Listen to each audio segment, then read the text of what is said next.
She has the only 416 that we own now. Assisting student filmmakers in the Media Arts Department requires staff members to understand the ins and outs of lighting, cinematography, sound, and post-production. She is doing sound, okay, so she has all the sound gear.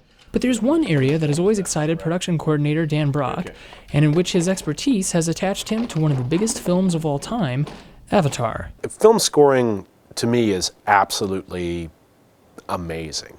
That you pull these huge number of people together who all have to perform synchronously in order to get the music recorded and placed into the film. Well, I first met Dan Brock in Sedona, Arizona.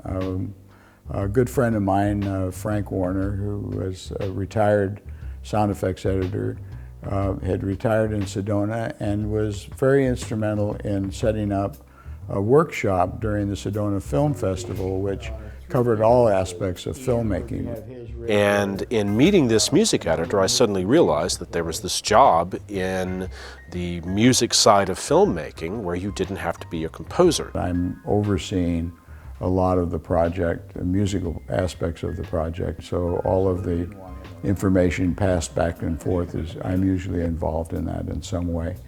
And also with the contracting of the musicians and getting the people involved, setting up the sessions, the musical scoring sessions, etc. So I started working with him and learning about music editing, and I went to a number of scoring sessions over a number of years with him.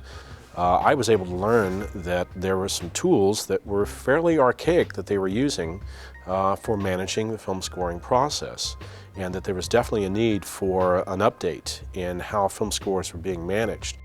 The result was CueTime, an interactive software currently in the final stages of development that allows a music editor to organize all the elements of music on a film. We took the task of the music editor and the composer in terms of trying to manage all of the music that was going into the film, and then how that music relates to the film post-process.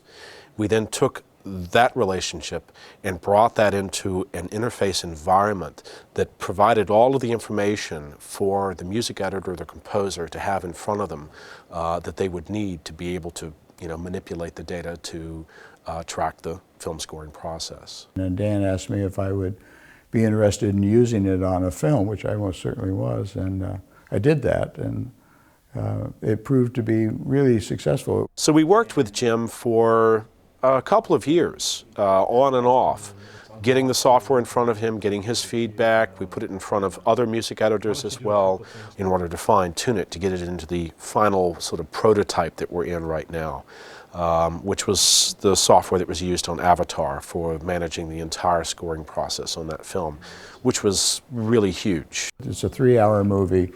There's almost that much music in it. There's almost 3 hours of music throughout the film. And the sequences change constantly. So there's a tremendous amount of information that's inputted in regards to the timings and the work that we ask the CueTime to do. I'm on, maybe 15 different versions of the same sequence, and I can constantly update them. So it's been really significantly helpful. Just to be able to immediately find out why something doesn't work, I go to my score, he goes to his software, and it's sorted. It can only be one of two things, and we find it immediately. I think that's the thing about film music that amazes me so much, is the melding of technology and art to create something unique. Thank you so much. Jim has been